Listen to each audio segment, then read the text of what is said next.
Is the Trump administration's most ambitious and controversial policy finally hitting a dead end, or is this just a tactical retreat in a much larger war for control? A massive $2 billion fund labeled by critics as a slush fund has been abruptly halted by the Department of Justice, sending shockwaves through the halls of Congress and threatening to sink a multi-billion-dollar immigration enforcement package. Before we continue, if you want to stay on top of everything happening in U.S. politics, hit that subscribe button right now and leave a like. It really helps this channel grow and keeps you informed as these stories develop in real time. The Department of Justice dropped a bombshell on Monday, announcing they would pause the Anti-Weaponization Fund in direct compliance with a Virginia federal court order. The agency, which strongly disagreed with the court's decision, stated that the fund was intended to support those they believe have been unfairly targeted or persecuted by the government. They argued it was meant for anybody who was weaponized or targeted, regardless of their political affiliation. However, that explanation hasn't satisfied the opposition. The timing of this pause is critical. Senate Republicans have been trying to push through a massive $70 billion immigration enforcement package, but the project hit a wall. Why? Because members of their own party were deeply concerned about the Anti-Weaponization Fund. There were mounting fears regarding who exactly could get their hands on that taxpayer money, specifically, whether it could be accessed by those convicted of assaulting police officers during the January 6 Capitol riots. That uncertainty created a massive political liability that effectively paralyzed the GOP's legislative agenda. By pumping the brakes on the fund, the administration is clearly hoping to clear the runway for their immigration package. But is it enough? The situation is shrouded in a gray area. While the DOJ is complying for now, it remains unclear whether this fund is officially dead or just being tucked away until the heat dies down.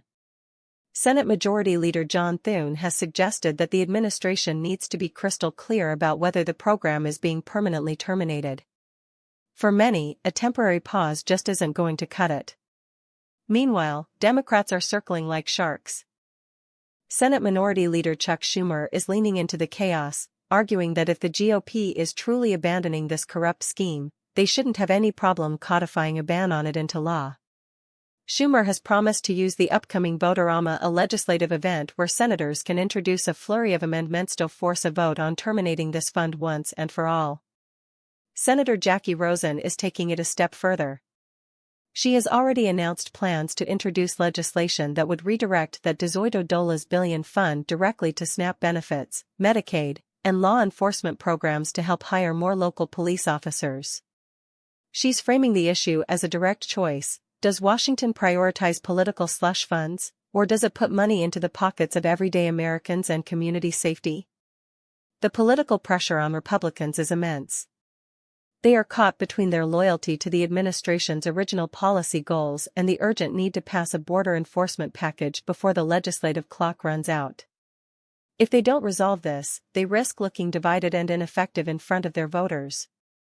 On the other hand, if they cave to the Democrats and vote to ban the fund permanently, they risk alienating the administration and their own base. So, where do you stand on this?